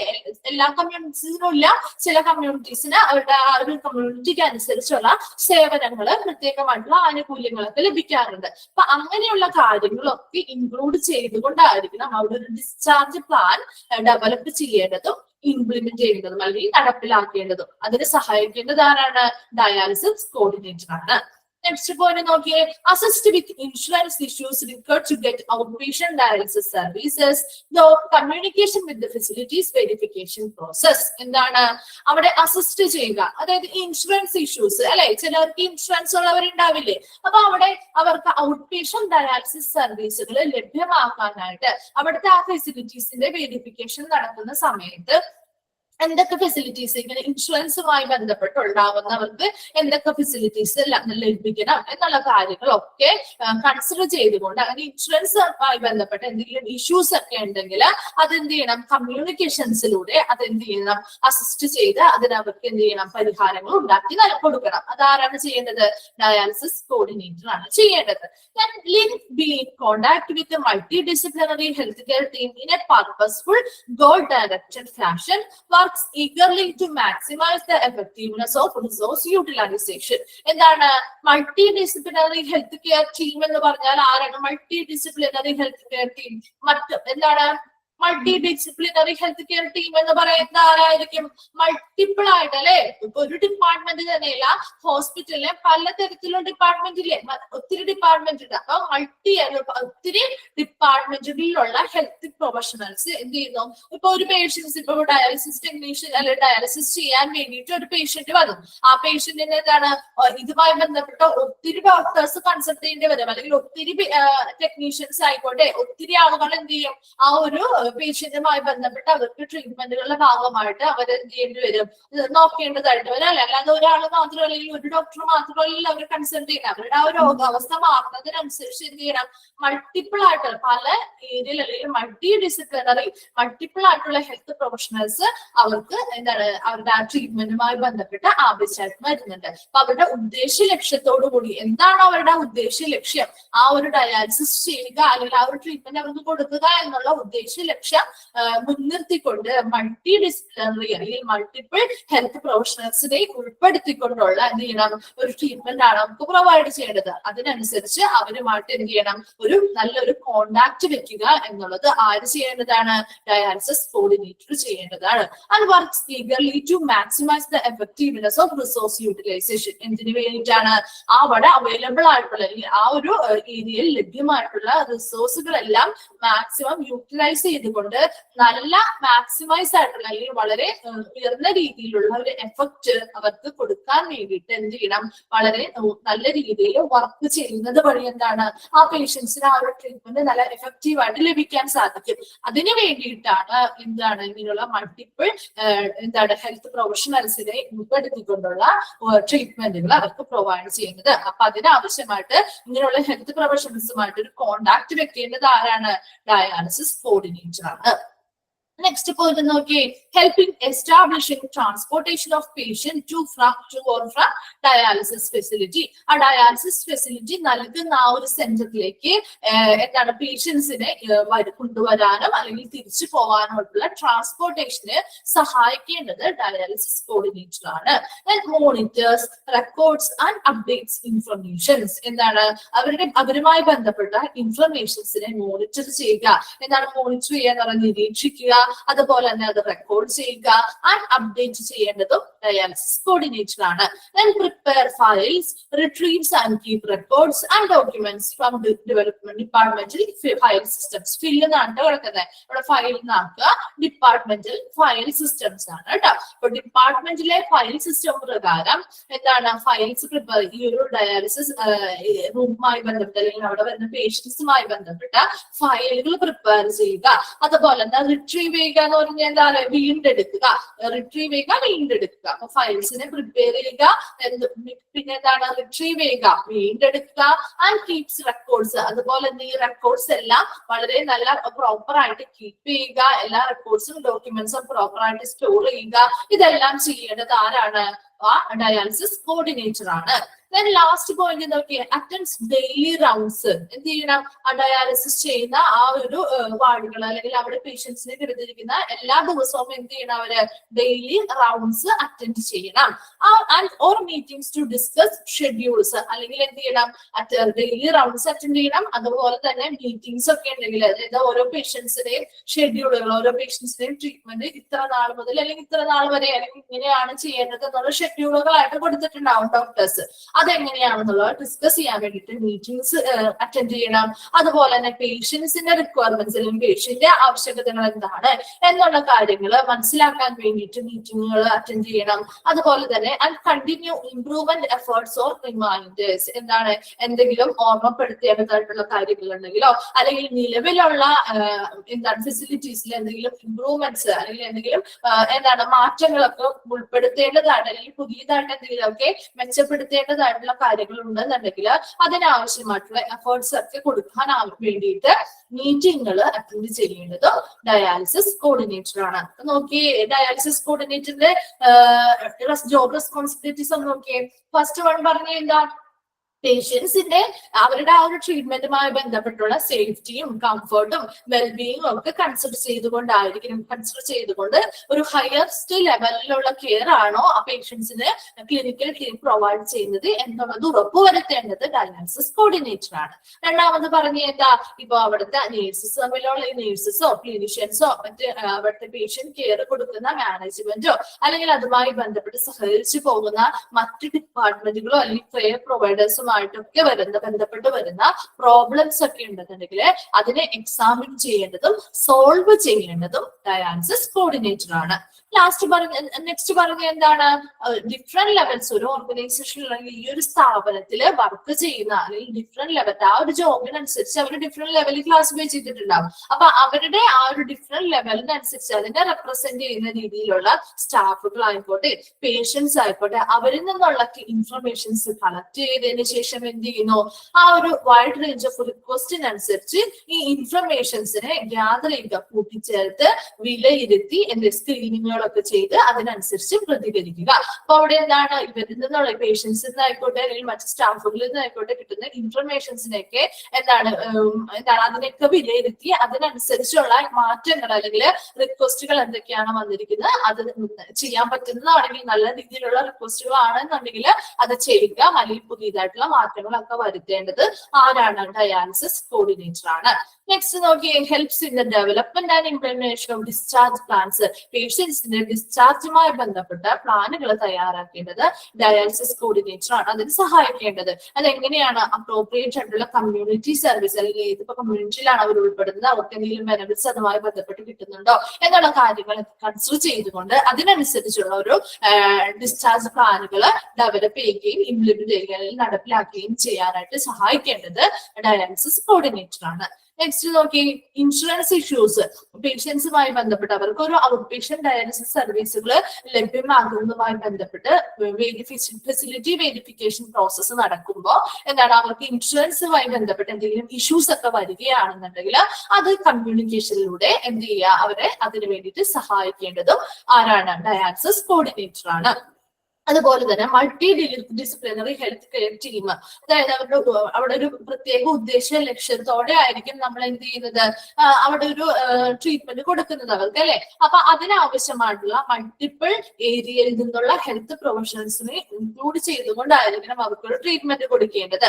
അപ്പൊ അതിനാവശ്യമായിട്ടുള്ള എന്താണ് എല്ലാ രീതിയിലുള്ള അവർക്ക് മാക്സിമം അവർക്ക് ആ ഒരു എഫേർട്ടിലൂടെ എഫക്റ്റീവ്നെസ് അല്ലെങ്കിൽ ആ ഒരു ട്രീറ്റ്മെന്റ് ചെയ്യുന്നത് വഴി അവർക്ക് മാക്സിമം അല്ലെങ്കിൽ ഏറ്റവും ഉയർന്ന രീതിയിലുള്ള എന്താണ് ട്രീറ്റ്മെന്റുകൾ കൊടുക്കാനും അതുപോലെ ഉയർന്ന രീതിയിലുള്ള മാറ്റങ്ങൾ അവരുടെ ആ ട്രീറ്റ്മെന്റ് വഴി അവർക്ക് ഉണ്ടാക്കിയെടുക്കാനായിട്ടും സഹായിക്കുന്ന രീതിയിലുള്ള കാര്യങ്ങളായിരിക്കണം ഈ ഒരു ഡിപ്പാർട്ട്മെന്റിൽ നിന്ന് ഉണ്ടാവേണ്ടത്. അതിന് വേണ്ടിയിട്ട് മൾട്ടിപ്പിൾ ഏരിയയിൽ നിന്നുള്ള ഹെൽത്ത് പ്രൊഫഷണൽസുമായിട്ട് ഈ ഡയാലിസിസ് കോർഡിനേറ്റേഴ്സ് എന്ത് ചെയ്യണം, ഒരു നല്ല രീതിയിലുള്ള ഒരു കോൺടാക്ട് ഉണ്ടാക്കിയിരിക്കണം.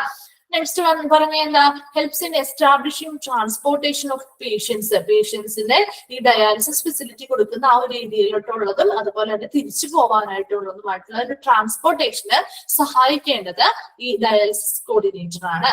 അതുപോലെ തന്നെ അവരുടെ ഇൻഫർമേഷൻസ് മോണിറ്റർ ചെയ്യുക, നിരീക്ഷിക്കുകയും റെക്കോർഡ് ചെയ്യുകയും അപ്ഡേറ്റ് ചെയ്ത് വെക്കുകയും ചെയ്യേണ്ടത് ഡയാലിസിസ് കോർഡിനേറ്റർ ആണ്. അതുപോലെ തന്നെ ഫയൽസ് അവരുടെ ഡിപ്പാർട്ട്മെന്റ് ഈ ഒരു ഡിപ്പാർട്ട്മെന്റുമായി ബന്ധപ്പെട്ട ഫയൽ സിസ്റ്റവുമായി ബന്ധപ്പെട്ട് ഫയൽസ് പ്രിപ്പയർ ചെയ്യണം. അതുപോലെ എന്താണ് ഓൾറെഡി ഉള്ള ഫയൽസ് ആണെങ്കിൽ അതിന് വീണ്ടെടുക്കണം. അതുപോലെ റെക്കോർഡ്സ് ഒക്കെ പ്രോപ്പർ ആയിട്ടുള്ള രീതിയിൽ റെക്കോർഡ്സും ഡോക്യുമെന്റ്സും ഒക്കെ കീപ്പ് ചെയ്യുന്നത് ആരുടെ ജോബ് റെസ്പോൺസിബിലിറ്റിയിൽ വരുന്നതാണ്, ഡയാലിസിസ് കോർഡിനേറ്ററുടെ ജോബ് റെസ്പോൺസിബിലിറ്റിയിൽ വരുന്നതാണ്. ലാസ്റ്റ് പോയിന്റ് നോക്കി, റൗണ്ട്സ് ഡെയിലി റൗണ്ട്സിനെ അറ്റൻഡ് ചെയ്യണം. അതുപോലെ തന്നെ മീറ്റിംഗ്സ് എന്താണ് അവരുടെ ഓരോ പേഷ്യൻസിന്റെയും ഷെഡ്യൂളുകൾ അവരുടെ ഇത്ര സമയം അല്ലെങ്കിൽ ഇത്ര സമയം ട്രീറ്റ്മെന്റ് കൊടുക്കണം, ഒരു ദിവസം ഇത്ര പ്രാവശ്യം കൊടുക്കണം, അല്ലെങ്കിൽ ഇത്ര നാളാ ട്രീറ്റ്മെന്റുകൾ ഫോളോ ചെയ്യണം എന്നുള്ള കാര്യങ്ങളൊക്കെ ഷെഡ്യൂൾ ചെയ്ത് ഡോക്ടേഴ്സ് കൊടുത്തിട്ടുണ്ടാവും.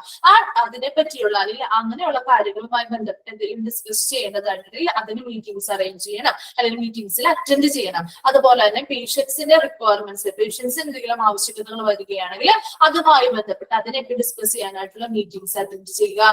അതുപോലെ നിലവിലുള്ള കാര്യങ്ങളിൽ എന്തെങ്കിലും ഇംപ്രൂവ്മെന്റ്സ് അല്ലെങ്കിൽ മെച്ചപ്പെടുത്തേണ്ടതായിട്ടുള്ള എഫക്ട് വരുന്നുണ്ടെങ്കിൽ അതുപോലെ തന്നെ റിമൈൻഡേഴ്സ് എന്താണ് ഓർമ്മപ്പെടുത്തേണ്ടതായിട്ടുള്ള കുറച്ച് കാര്യങ്ങളൊക്കെ ഉണ്ടെന്നുണ്ടെങ്കിൽ അങ്ങനെയുള്ള കാര്യങ്ങളുമായിട്ടൊക്കെ ബന്ധപ്പെട്ടുള്ള മീറ്റിംഗ്സും അറ്റൻഡ് ചെയ്യേണ്ടത് ആരാണ്, ഈ ഡയാലിസിസ് കോർഡിനേറ്റേഴ്സ് ആണ്.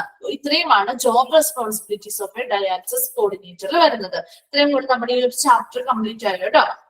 വേഗം ഒന്ന് വായിച്ചു നോക്കി, മനസ്സിലാവാത്ത പോയിന്റ്സ് ഉണ്ടെങ്കിൽ നമുക്കൊന്നും കൂടി പറഞ്ഞിട്ട് ഡിസ്കസ് ചെയ്തിട്ട് പോവാം. വേഗം വായിച്ചു നോക്കി, എന്നിട്ട് പോയിന്റ്സ് ഏതെങ്കിലും ക്ലിയർ ആവാത്തതുണ്ടോ? ഹോസ്പിറ്റൽ അഡ്മിനിസ്ട്രേഷന്റെ 3rd പോയിന്റ് എനിക്ക് പറയാം. Hospital administration, third point. To inform concern prior to specific test or treatment. അതായത് ഇപ്പൊ സർജറീസ് പോലെ ഇപ്പൊ അങ്ങനെ ഒരു എക്സാമ്പിൾ കൊടുത്തിരിക്കുന്ന അവർ സർജറിയാണ്. ഇപ്പൊ നമ്മളാണെങ്കിലും എന്തെങ്കിലും ഒരു സർജറിക്ക് കയറണമെങ്കിൽ അവരുടെ ബന്ധപ്പെട്ട ആളുകളിൽ നിന്ന് നമ്മുടെ ഡോക്ടേഴ്സ് അല്ലെങ്കിൽ അവിടുത്തെ സ്റ്റാഫുകള് അനുവാദം അല്ലെങ്കിൽ കൺസേൺ മേടിക്കില്ലേ? കണ്ടിട്ടുണ്ടോ നമ്മളത് സൈൻ ചെയ്ത് വാങ്ങിക്കില്ലേ? അവർക്ക് സമ്മതമാണ് എന്താണ് ആ ഒരു ട്രീറ്റ്മെന്റ് വഴി അവർക്ക് എന്തെങ്കിലും ബുദ്ധിമുട്ടുകൾ ഉണ്ടായത് ആ ഹോസ്പിറ്റലുകാർ ഉത്തരവാദികളല്ല എന്നുള്ള രീതിയിലുള്ള കൺസേൺ വാങ്ങിക്കില്ലേ? അപ്പൊ അത് തന്നെയാണ് ഇവിടെയും പറയുന്നത്. ഈ ഒരു ഡയാലിസിസുമായി ബന്ധപ്പെട്ട എന്തെങ്കിലും സ്പെസിഫിക് ടെസ്റ്റുകളോ അല്ലെങ്കിൽ സ്പെസിഫിക് ട്രീറ്റ്മെന്റുകളോ ഒക്കെ ചെയ്യുന്നുണ്ടെങ്കിൽ അതിന് മുൻപായിട്ട് ഇന്ത്യൻ ആ ട്രീറ്റ്മെന്റോ ടെസ്റ്റോ ഒക്കെ ചെയ്യുന്നതിന് മുൻപായിട്ട് അവരുമായി ബന്ധപ്പെട്ട ആളുകളിൽ നിന്ന് എന്ത് ചെയ്യണം? കൺസേൺ അല്ലെങ്കിൽ അനുവാദം വാങ്ങിച്ചിരിക്കണം. ക്ലിയർ ആയോ? ക്ലിയർ ആയി. ഓക്കെ, വേഗം ഒന്ന് വായിച്ചു നോക്കി. ഈ ചാപ്റ്റർ നമ്മളെ കംപ്ലീറ്റ് ആയിട്ടോ. കുറച്ച് ക്വസ്റ്റ്യൻസും കൂടി തരാം. വേഗം ഒന്ന് വായിച്ചു നോക്കിയിട്ട് ഡൗട്ട്സ് ഉള്ള പോയിന്റ്സ് ഉണ്ടെങ്കിൽ ഒന്ന് പറയാം കേട്ടോ.